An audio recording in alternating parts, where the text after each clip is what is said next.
भगवान बुद्ध अक्सर अपने शिष्यों को शिक्षा प्रदान किया करते थे। एक दिन प्रातःकाल बहुत से भिक्षुक उनका प्रवचन सुनने के लिए बैठे थे। बुद्ध समय पर सभा में पहुंचे, पर आज शिष्य उन्हें देखकर चकित थे, क्योंकि आज पहली बार वे अपने हाथ में कुछ लेकर आए थे। करीब आने पर शिष्यों ने देखा कि उनके हाथ में एक रस्सी थी। बुद्ध ने आसन ग्रहण किया और बिना किसी से कुछ कहे वे रस्सी में गांठें लगाने लगे। वहां उपस्थित सभी लोग यह देख सोच रहे थे कि अब बुद्ध आगे क्या करेंगे। तभी बुद्ध ने सभी से एक प्रश्न किया। मैंने इस रस्सी में 3 गांठें लगा दी हैं।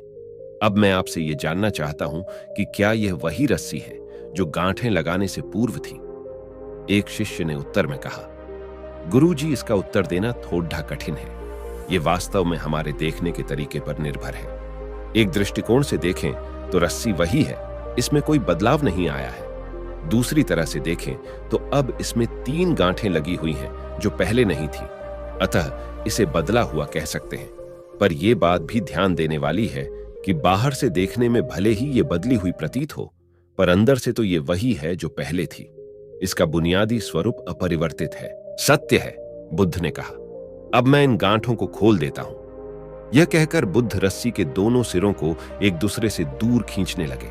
उन्होंने पूछा, तुम्हें क्या लगता है, इस प्रकार इन्हें खींचने से क्या मैं इन गांठों को खोल सकता हूं?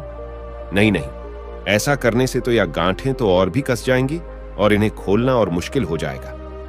एक शिष्य ने शीघ्रता से उत्तर दिया। बुद्ध ने कहा, ठीक है, अब एक आखिरी प्रश्न बताओ, इन गांठों को खोलने के लिए हमें क्या करना होगा? शिष्य बोला, इसके लिए हमें इन गांठों को गौर से देखना होगा, ताकि हम जान सकें कि इन्हें कैसे लगाया गया था, और फिर हम इन्हें खोलने का प्रयास कर सकते हैं। मैं यही तो सुनना चाहता था। मूल प्रश्न यही है कि जिस समस्या में तुम फंसे हो, वास्तव में उसका कारण क्या है? बिना कारण जाने निवारण असंभव है। मैं देखता हूं कि अधिकतर लोग बिना कारण जाने ही निवारण करना चाहते हैं। कोई मुझसे ये नहीं पूछता कि मुझे क्रोध क्यों आता है।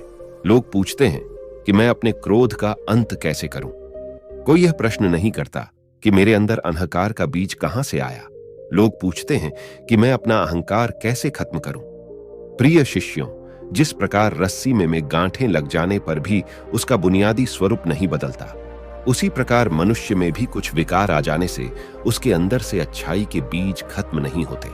जैसे हम रस्सी की गांठें खोल सकते हैं, वैसे ही हम मनुष्य की समस्याएं भी हल कर सकते हैं। इस बात को समझो कि जीवन है तो समस्याएं भी होंगी ही, और समस्याएं हैं तो समाधान भी अवश्य होगा।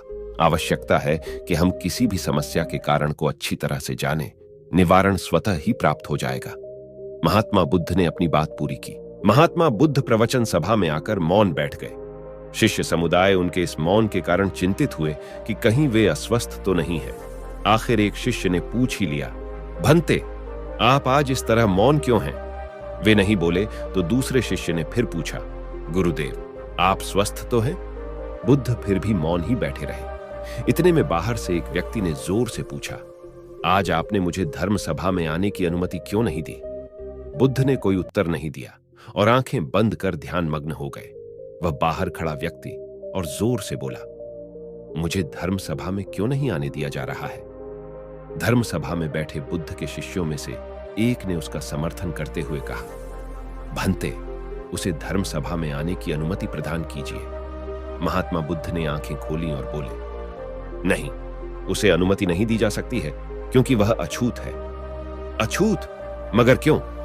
सारे शिष्य सुनकर आश्चर्य में पड़ गए कि भंते यह छुआछूत कब से मानने लग गए। महात्मा बुद्ध ने शिष्य समुदाय के मन के भावों को ताड़ते हुए कहा, हां, वह अछूत है।